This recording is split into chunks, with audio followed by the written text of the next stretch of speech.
Good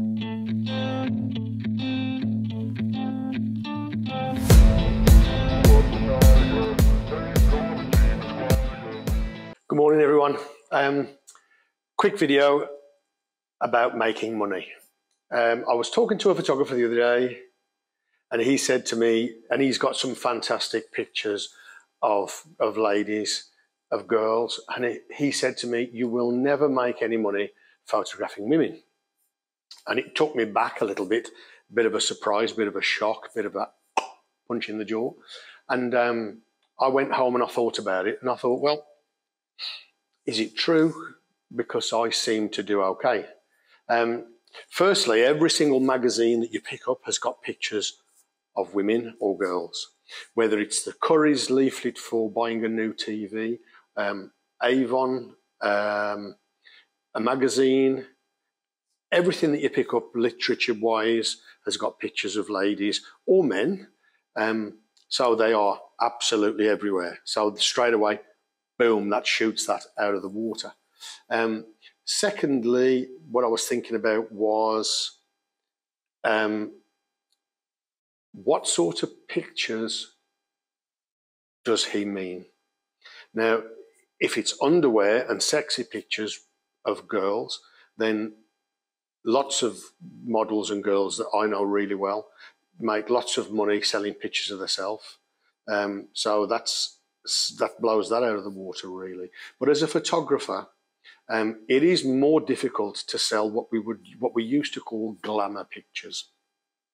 So I make money really simply in three very, very simple ways. Firstly, I photograph men and women for hairdressing salons, for award pictures, for their PR, for their socials, for their awards. Absolutely, hairdressing salons and barbershops consume photographs at an enormous rate, and quite a lot of them are very good at photographing them for themselves. But for that little extra thing, like to get into magazines like Hairdresser's Journal, Barber Evo, The Modern Barber, Estetica, they need people like us to photograph with better cameras than they have got, probably, and to use our skills. So the first way to make money for us is to contact all of your local hairdressing salons, all of your local barbershops, and as many product manufacturers as you can find to get in touch with them and see if there's some work there for you. Another quick way that we make money is that we quite often, at least once a month, book a test in the studio. It hones our skills. It gives us an opportunity to try something new. And then we pay the model and we sell the pictures through Alamy and iStock and Shutterstock. And it used to be 500px, which we were banned off there for some strange reason. But I wouldn't recommend you to using 500px at all, because there are dreadful rumours about they've got another site that sells pictures without paying the photographers. So that's how I make my money. We shoot for hair salons, hair manufacturers, barbershops, and that type of thing.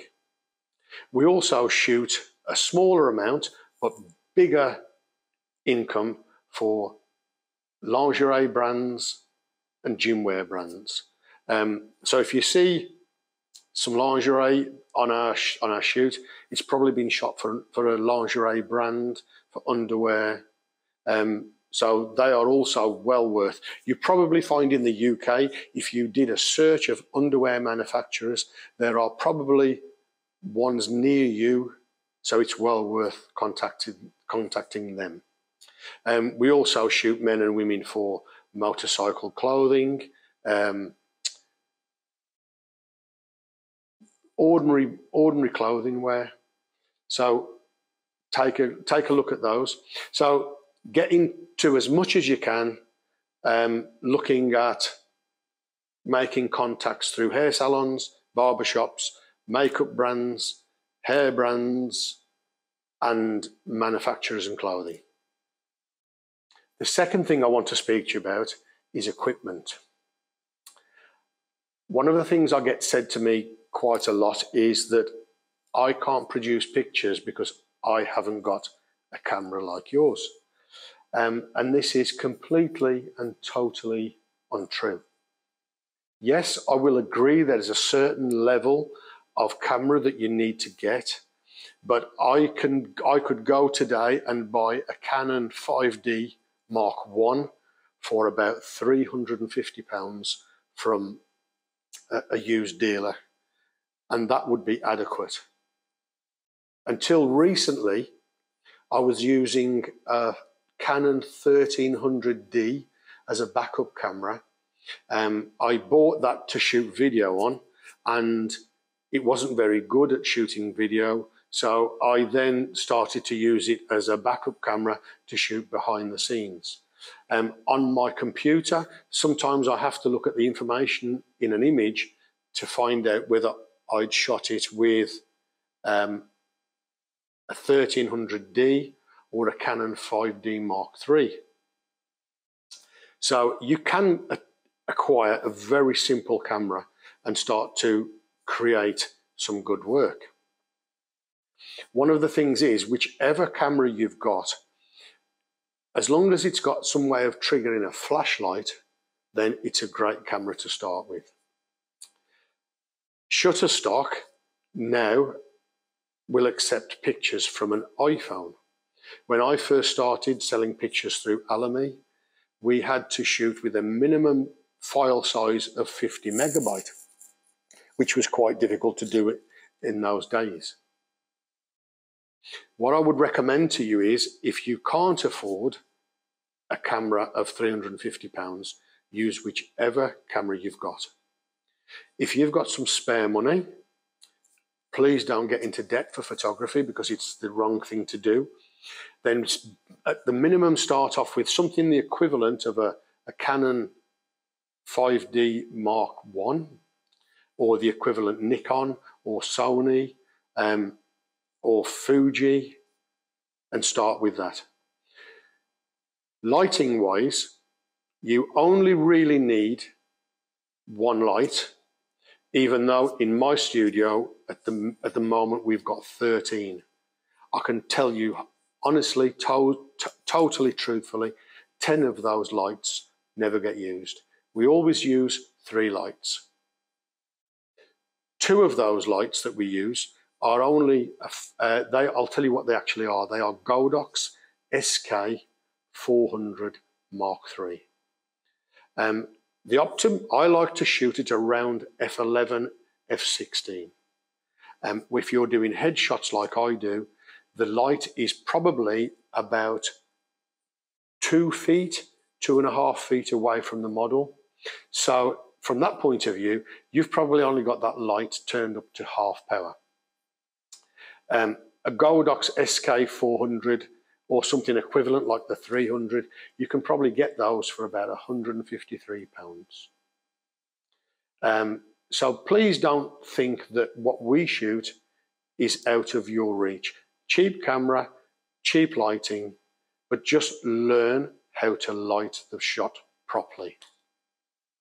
The third thing I'd like to talk to you about, is it the third or is it the fourth, is the quality. Once you've got your lighting right, the most important thing to me is the content. And what I mean by that is the model of the highest quality that you can get. Now, I would highly recommend not doing time for prints or collaborations. I would highly recommend, if you can and you've got spare money, to book a model that's going to cost you some money. If it's not going to cost you some money, that you can get someone that's willing to pay you to pay for a model. We're quite lucky. We've got an agent that pays for gives us a monthly fee to spend on models, and they do that because they can sell the pictures into the market for magazines, websites, things like that. So how we test is, we'll do a test shoot, we'll get a model release form signed, and our agent will sell those pictures onwards to websites, web magazines, all sorts of different publishers to advertise all sorts of different things. So if you haven't got someone to pay for your models, then unfortunately you're probably going to have to pay for it yourself. But I would highly recommend using the absolute best models that you can afford. The top models that we like to book, that we like to work with, start at around £120 for 2 hours work. And for that, you're getting a professional model with a fantastic face. Though some models can go up to, for commercial work, can go up to as high as you want to pay, thousands of pounds. If you can't afford models, a great way is to get in touch with your local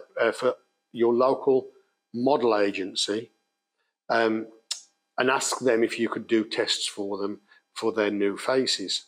The problem with this is that you'll be able to use them on your portfolio, and you'll be able to use them on your website, and they will use them on their website and their portfolio.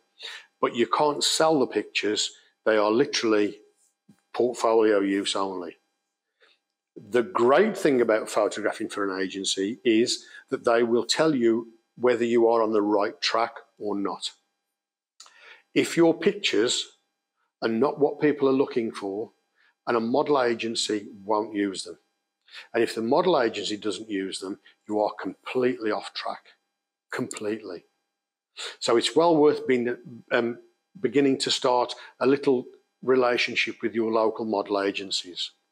They're always looking for photographers for new faces, so it's well worth getting in touch with them. And finally, what I'd like to talk to you about, and it's a really tricky subject, is charging the right fee. A decent photographer, a professional photographer, has what we call a day rate. That is what we charge the client per day. My day rate starts from £1,400 to £2,000 per day. For that, we'll start at about 9 o'clock and we try to finish at about 4 to 5 o'clock. Not all clients can afford that, but the way you decide who can afford that is in an initial conversation. The client will ring you and they'll say, "Hi there, Paul, we're thinking of doing a photo shoot. We've got 3 models and we'd like to use the pictures for a hair magazine." And enthusiastically, I'll say, "That's fantastic. What's your budget?" If they say our budget for the whole shoot is £500, then we'll say that, unfortunately, you're probably not speaking to the right photographer. If they say their budget for the day, for the photo shoot, is £3,500, then you've got somewhere to go with that, even though that budget, even though it sounds a lot of money, is very, very tight. So the way our costs would be engaged would be, for a normal hair shoot, for example, for the British Hairdressing Awards, we would charge £2,000 per day. On top of that, we would go on to the Association of Photographers and we would use the calculator on there to calculate usage rates. That would give the hairdressing salon usage for 12 months of those pictures. So that would probably turn up, just using them for UK only, would probably go up to around £8,000 with the usage rights added on. Then what we normally do is we normally help them to find some models through our contacts in agencies, and models for the British Hairdressing Awards are normally around £500 per model. If you've got 4 models, which you could shoot 2 looks on, you've got an extra £2,000, possibly plus travel. So we're up to around the £10,500, £11,000 mark. And of course, if you are registered with VAT, that has to be added on as well. So the average British Hairdressing Award pictures can usually work out to around £10,000 to £11,000. There is ways of reducing that fee by if you've got really good contacts with model agents and models. If you can shoot with models directly, you can reduce the rates there. If you've got a really good relationship with a photographer, we can sometimes completely scrap the usage rates and let you use the pictures without that. That's all negotiable between you and the photographer, the models and the model agency. But what I would highly recommend is that every single thing that you do and you talk about, you put it into writing by email, quotation, everything, so that everyone knows where they stand. Also be prepared to spend a little bit of time before the shoot on preparation to get things in that you might need. A few Zoom calls, lots of emails, and maybe even some one-to-one face-to-face contact. I really hope that the information I've given here has been helpful. If you've got any questions, either pop them below and I'll try my best to answer them, or maybe follow us on Instagram and send us some questions on there. We would love to help people to be successful. So thanks for watching. Please like, please subscribe, please, and hope to see you soon.